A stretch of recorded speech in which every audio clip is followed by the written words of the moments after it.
Bonjour, dans cette vidéo, je vais vous parler du chapitre 6 du livre Si l'ésotérisme m'était compté, tome 2.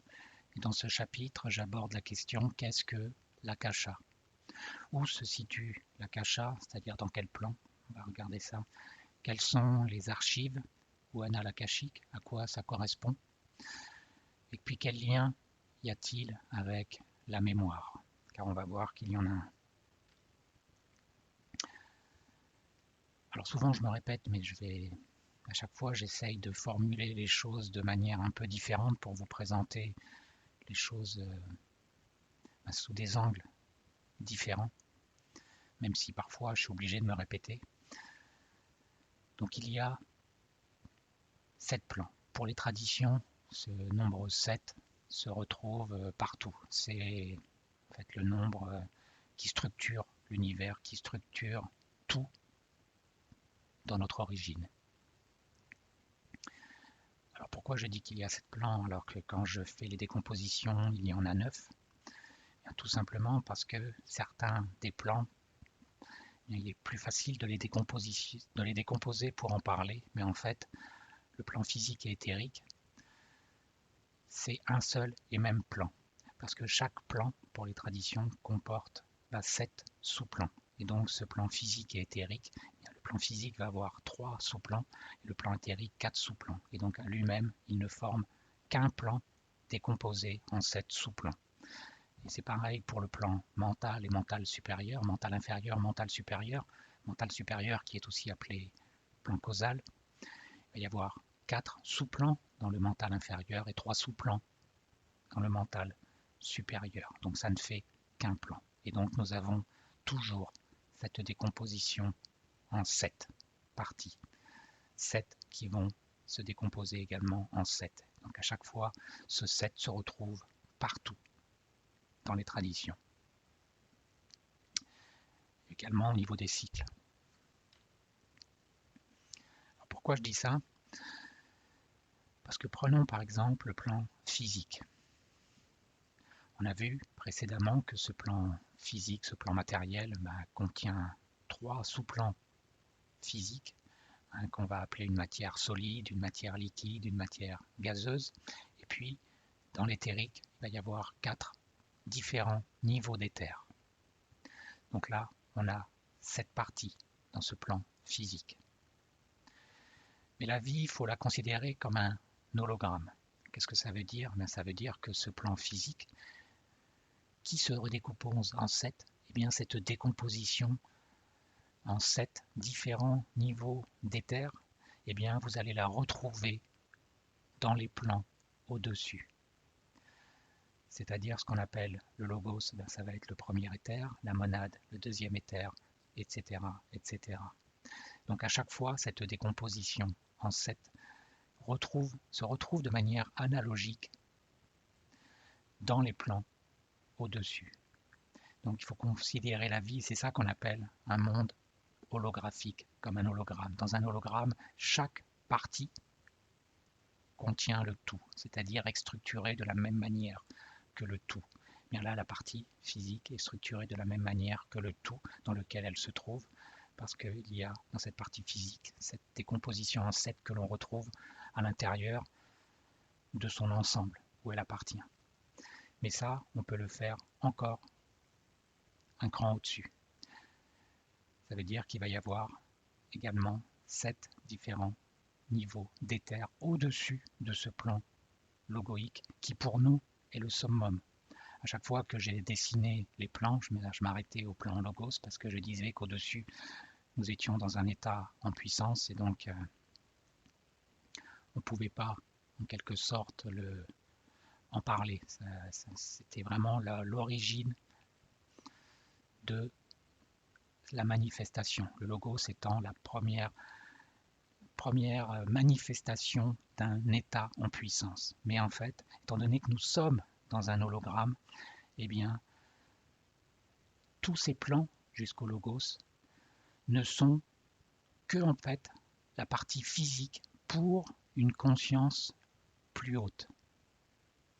Tout cela pour dire que nous avons à l'intérieur de nous des vies qui vivent, donc nous vivons à l'intérieur de nous avec des vies, tout comme au-dessus de nous, eh bien, nous faisons partie de vies beaucoup plus grandes que nous, ou de champs de conscience beaucoup plus grands que nous. Parce que pour ce champ de conscience que nous voyons là, qui est dessiné ici, qui est le champ de conscience planétaire, en quelque sorte, eh bien, ce qui pour nous est le top, c'est-à-dire le plan logoïque, est-ce que nous pouvons arriver, eh bien pour eux, c'est l'équivalent de notre plan physique, de manière analogique.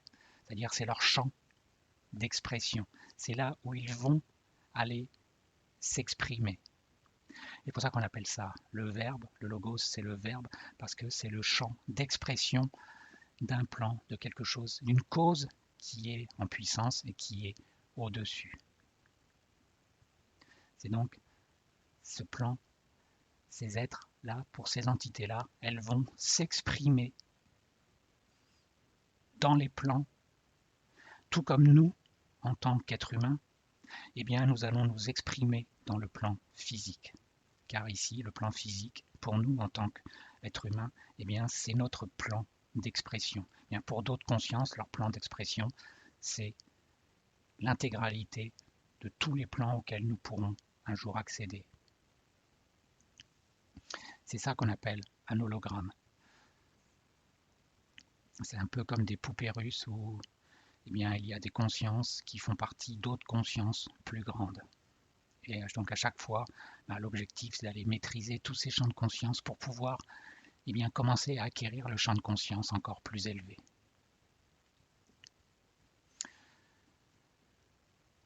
On a vu qu'au niveau du mental supérieur, il y a notre corps causal. Donc là, là, ça va être le corps causal humain. Eh bien, l'équivalent, il y a l'équivalent pour une planète, pour ce qu'on appelle un logos. Il va y avoir son corps causal, le logos, qui va se trouver dans les plans du mental, qu'on peut appeler mental cosmique. Car tout est, rappelez-vous, tout est, étant donné que c'est un hologramme, et après on pourrait encore continuer comme ça plus haut. Ça veut dire que c'est pas parce que là on est arrivé, il y a encore quelque chose au-delà de chaque plan. Mais c'est important de comprendre que cette notion d'hologramme signifie tout simplement que nous sommes des vies qui vivons à l'intérieur de champs de conscience plus grands, qui eux-mêmes vivent à l'intérieur de champs de conscience plus grands, et que chacun ont les mêmes caractéristiques et donc les mêmes potentialités, et que ce sont ces potentialités qu'il va falloir qu'ils développent en rentrant en manifestation. Donc pour les traditions, la vie est constituée d'intelligence qui s'exprime.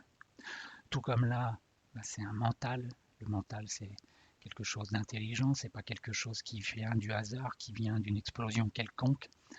Bien, pour les traditions, c'est toujours une intelligence qui va rentrer, qui va s'exprimer dans un plan d'expression. Tout comme une planète, bien, il va y avoir une intelligence planétaire qui va aller s'exprimer dans les plans qui pour nous sont l'intégralité de ce que nous pouvons juste pour l'instant juste voir en potentiel. C'est vraiment arriver à ce plan logoïque, c'est pour nous le top en quelque sorte. Ce sera la fin de notre évolution en tant qu'être humain. Mais pour eux, c'est juste leur champ d'expression. Mais toujours, pour les traditions, il n'y a jamais de hasard. Ça, c'est important à comprendre. Il n'y a que des intelligences qui s'expriment. Le logos, c'est la divinité manifestée chez toutes les nations et tous les peuples. L'expression extérieure ou l'effet d'une cause qui demeure à jamais cachée. Donc pour nous, c'est le top, mais cette cause qui demeure à jamais cachée, c'est juste que c'est un champ de conscience plus élevé que le nôtre, mais qui s'exprime et qui a pour champ d'expression eh bien l'intégralité des 7 plans qui constituent pour nous les 7 étapes à atteindre. Ainsi, la parole est le logos de la pensée. Il s'ensuit qu'on le traduit convenablement par verbum et parole dans son sens métaphysique. Kepler, donc c'est le scientifique qui a découvert ce qu'on appelle les lois de Kepler, c'est la manière dont fonctionne ou est structuré le système solaire. Donc c'est un scientifique qui était très renommé partagent la croyance kabbalistique que les esprits des étoiles sont autant d'intelligence. Donc vous voyez, à l'époque, la science des scientifiques étaient d'accord pour dire que il y avait dans les étoiles des intelligences. Ils croient fermement que chaque planète est le siège d'un principe intelligent. C'est exactement ce que nous disent les traditions. Les planètes, il y a une intelligence, tout comme il y a une intelligence humaine grâce à notre corps causal. Eh bien, il y a un corps causal du logos, un corps causal planétaire, et donc il y a une intelligence planétaire. Et ça, des scientifiques comme Kepler étaient d'accord avec cette notion. Mais tout ça, ça a été perdu par la suite. Même de nos jours, les scientifiques ne croient absolument plus à ce genre de choses. Donc ils croient fermement que chaque planète est le siège d'un principe intelligent et qu'elles sont habitées par des êtres spirituels qui exercent une influence sur les autres êtres habitant des sphères plus grossières et matérielles que les leurs, et spécialement notre Terre. Il est bien connu que Kepler, l'éminent astronome, d'accord en cela avec beaucoup d'autres grands hommes qui croyaient que les corps célestes avaient une influence favorable ou néfaste sur la destinée des hommes et des nations, ajoutait en outre pleinement foi au fait que les corps célestes, même notre propre Terre, sont dotés d'âmes vivantes et pensantes. Donc vous voyez que à l'époque, les scientifiques étaient beaucoup moins fermés que de nos jours sur ces notions spirituelles.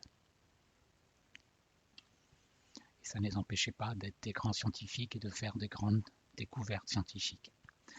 Kepler a également dit qu'il comprenait parfaitement que les pythagoriciens, car Pythagore est aussi un être qui a énormément fait avancer la science, mais qui était aussi un initié dans l'ésotérisme. Et donc Kepler dit qu'il comprenait parfaitement que les pythagoriciens aient pu croire que tous les globes disséminés dans l'espace étaient des intelligences douées de raison. Facultates ratiocinative. Désolé si je prononce mal, je ne suis pas très doué en latin. Circulant autour du Soleil dans lequel réside un pur esprit de feu, source de l'harmonie générale. Donc tout ça pour dire que pour les traditions, tout comme pour d'anciens scientifiques, eh bien, il y a dans notre monde des intelligences qui s'expriment. Chaque planète, c'est une intelligence qu'on va comporter, une âme, des intelligences qui vont aller rentrer en expression. Et nous, et cela, et nous faisons partie, en quelque sorte, de champs de conscience, d'intelligence plus grandes que la nôtre. Car nous ne sommes que leur propre champ d'expression.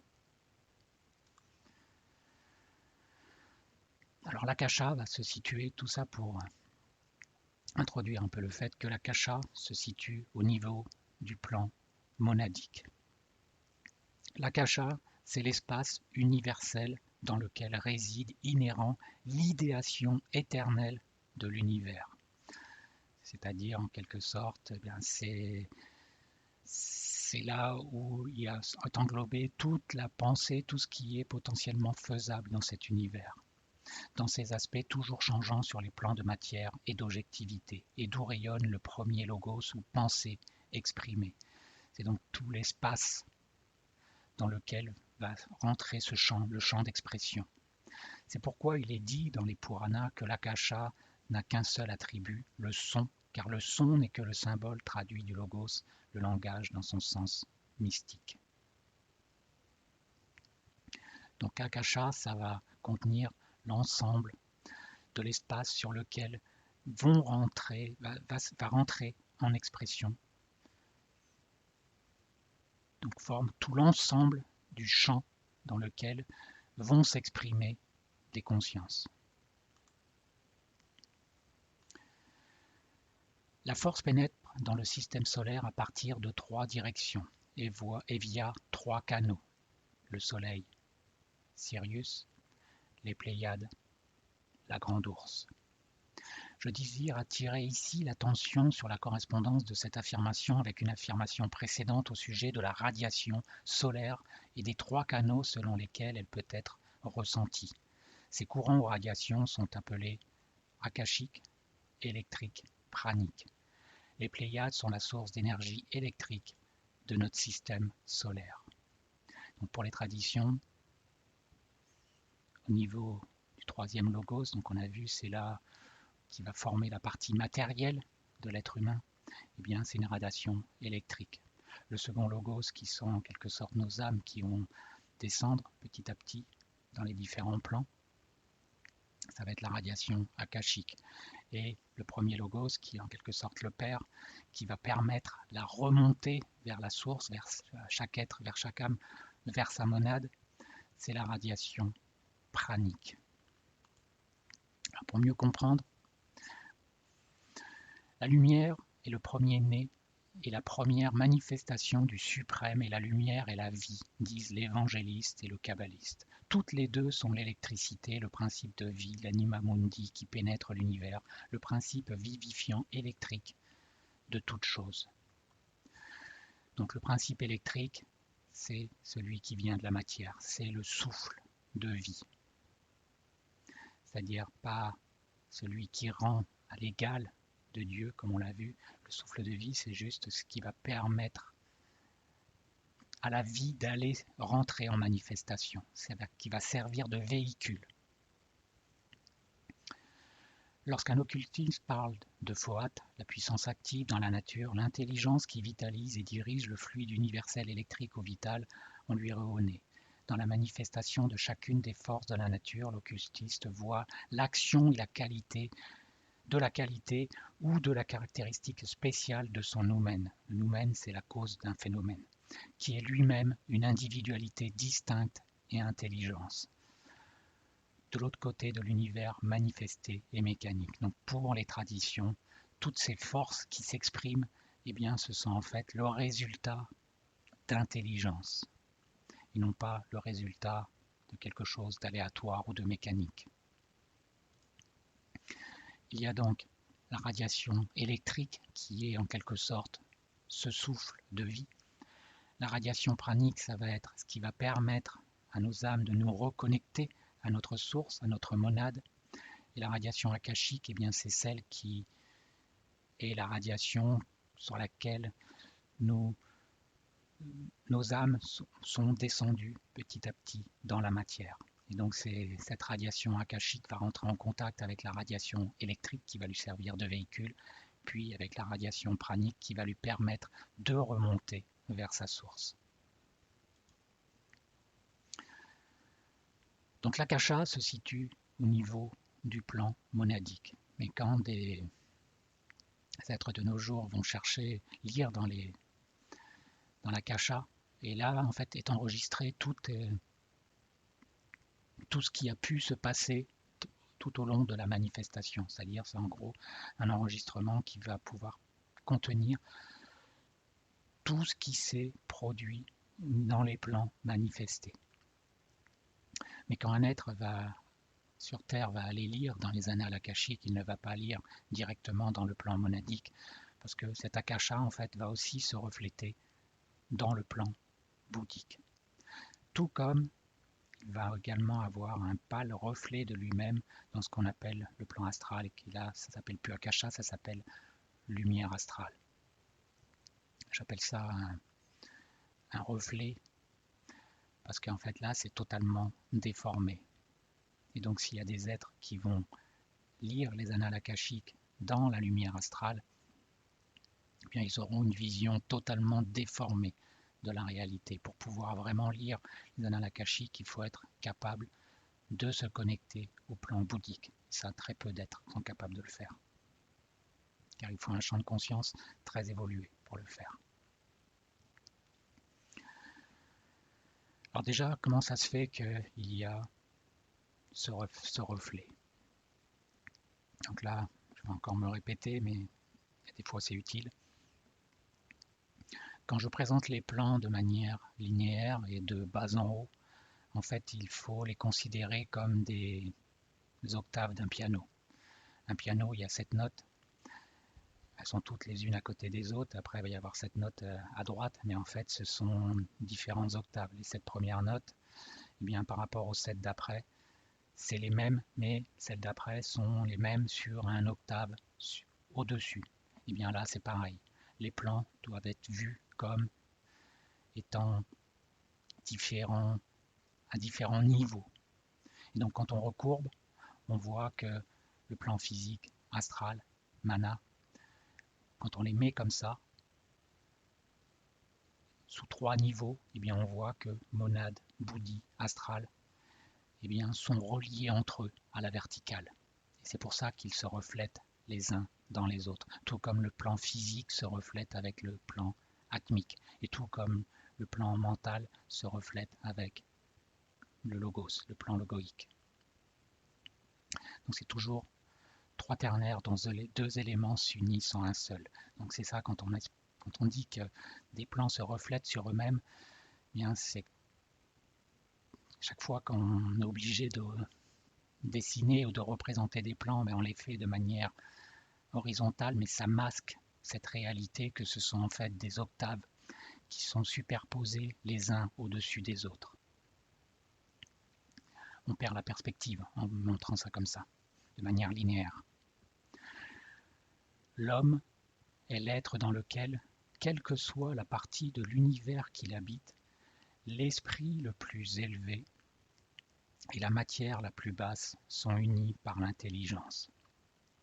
Il y a donc réunion de 3 principes, de 3 composantes, donnant par la suite un Dieu manifesté qui marchera de conquête en conquête dans l'avenir illimité qui l'attend. Et donc c'est cette réunion esprit, matière, intelligence qui permet de retrouver son essence originelle.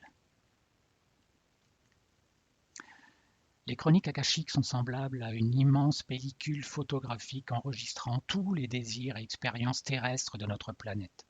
Ceux qui les aperçoivent y verront représenter les expériences de la vie de chaque être humain depuis le début des temps, les réactions du règne animal tout entier aux expériences faites, l'agrégat des formes pensées de nature kamique, c'est-à-dire basées sur le désir, kama c'est le corps astral, de chaque unité humaine au long du temps. Là réside la grande duperie de ces enregistrements. Seul un occultiste éprouvé peut établir une distinction entre une expérience réelle et les images astrales créées par l'imagination jointe à un vif désir. C'est ce que je disais tout à l'heure. Il y a des gens qui pensent lire dans les annales akashiques, mais qui en fait vont lire dans la lumière astrale, et là ils ne vont lire que des choses totalement déformées qui ne sont que totalement biaisés, qui n'ont aucun lien avec la réalité. Le gardien du seuil planétaire, avec tout ce que ce terme comporte et tous les agrégats de formes qui se trouvent dans son entourage. Le voyant exercé a appris à dissocier ce qui appartient à sa propre aura de ce qui appartient à l'aura de la planète, celle-ci constituant réellement les chroniques akashiques, car on a vu que au-dessus, la conscience qu'il y a au-dessus de la nôtre, de tous ces plans-là, c'est ce qu'on appelle les plans cosmiques, eh bien c'est une conscience au niveau planétaire, tout comme là nous sommes dans une conscience au niveau humain. La lumière astrale n'est qu'un reflet des annales akashiques. Ces dernières sont le rouleau éternel où est inscrit le plan concernant le monde et sur lequel ceux d'entre nous qui enseignent trouvent leur documentation et beaucoup de renseignements. La lumière astrale n'en est qu'une distorsion et une dégradation du fait que c'est une image déformée qui agit dans les 3 mondes de la forme et qu'elle n'a aucune source de référence plus élevée que celle de la forme. Elle contient les semences de la séparativité et du désastre. Elle décerne des flatteries, lance des idées de séparativité et sème des pensées qui nourrissent l'ambition et l'amour du pouvoir. À son contact apparaissent les germes du désir et de la convoitise personnelle qui divisent les groupes. Pour ceux que cette forme pensée trompe, les résultats sont tristes. Donc je le répète, lire dans la lumière astrale, ça ne permet pas, ce n'est pas la lumière astrale ne permet pas de lire les annales akashiques, ça va lire une totale déformation des annales akashiques, car dans ce plan, nous sommes dans les plans de la personnalité, les plans de la forme n'a absolument pas le même niveau de conscience que le plan bouddhique, où là tout est pur. et là où toute idée ne peut pas être déformée. Mais pour ça, il faut que la personne qui va lire soit capable de montrer ses vibrations au niveau de ce plan bouddhique. Alors, qui gère les annales akashiques? Il y a un groupe de 4 êtres qui sont les représentants sur la planète des 4 Maharajas, ou les 4 seigneurs du karma dans le système solaire, et qui s'occupent spécialement de l'évolution du règne humain à l'époque actuelle. Ils s'occupent de la distribution du karma ou destinée humaine en tant qu'elle affecte les individus à travers les individus et les groupes. Le soin et la classification des archives akashiques. Il s'occupe des salles d'archives ou des inscriptions dans le livre de vie, ainsi qu'il est dit dans la Bible. Dans la Bible, « Et je vis les morts, les grands et les petits qui se tenaient devant le trône. Des livres furent ouverts, et un autre livre fut ouvert, celui qui est le livre de vie. Et les morts furent jugés selon leurs œuvres, d'après ce qui était écrit dans ces livres. » Cela vient du Nouveau Testament. Ils sont connus dans le monde chrétien comme les anges archivistes. Les archivistes célestes, les scribes, ceux qui enregistrent chaque mot prononcé de chaque action accomplie par l'être humain au cours de son séjour sur la Terre. La participation au Conseil solaire, eux seuls durant le cycle du monde ont le droit de passer au-delà de la périphérie du système planétaire et de participer au Conseil du Logos solaire. Ils sont donc littéralement des médiateurs planétaires représentant notre Logos planétaire en tout ce qui le concerne dans le plus grand système dont il n'est qu'une partie. Alors maintenant, voyons quel lien il y a entre tout cela et la mémoire. La mémoire n'est pas une faculté et n'est conservée nulle part. Elle n'est pas inhérente à la conscience en tant que faculté, et aucun souvenir d'événement n'est enregistré dans la conscience individuelle donc au niveau de la personnalité. Chaque événement est présent dans la conscience universelle, la conscience du Logos. Tout ce qui se passe dans l'univers, le passé, le présent, l'avenir, se trouve dans sa conscience, qui embrasse tout dans son éternel présent. Du commencement à la fin, de l'aurore au crépuscule de l'univers, tout est là, toujours présent, toujours vivant. Dans cet océan d'idées, tout est. Errant à travers cet océan, nous entrons en contact avec des fragments de ce qu'il renferme. Et la réponse que nous donnons constitue le savoir. Lorsqu'une fois nous avons su, il nous est plus facile à l'avenir d'entrer à nouveau en contact avec ces fragments et cette répétition du contact, lorsqu'elle ne résulte pas d'un contact de l'enveloppe extérieure du moment avec les fragments du plan sur lequel elle se trouve, constitue la mémoire. Tous les souvenirs peuvent être recouvrés car toutes les possibilités vibratoires produisant des images se trouvent emmagasinées dans la conscience du Logos. Et nous pourrons partager cette conscience d'autant plus aisément que nous aurons perçu plus souvent auparavant des vibrations du même genre. C'est pourquoi nous répétons plus facilement les vibrations que nous avons déjà ressenties que celles qui nous sont nouvelles. Il n'y a pas d'autre mémoire en dehors de la conscience toujours présente du Logos, dans laquelle en vérité nous vivons, nous agissons, nous existons. Et tout effort de mémoire consiste à nous mettre en rapport avec les parties de la conscience avec lesquelles nous avons déjà été en contact précédemment. Donc la mémoire, c'est en fait emmagasiner dans ces plans, dans ces annales akashiques, dans ces plans élevés. Et nous, quand nous faisons appel à notre mémoire, c'est tout simplement que nous rentrons en résonance avec ce que nous avons déjà expérimenté. Et c'est pour ça que ça nous est plus facilement, plus nous faisons les choses, plus nous les répétons et plus ça devient mécanique et automatique. Car au bout d'un moment, ça devient une habitude. Merci de votre attention.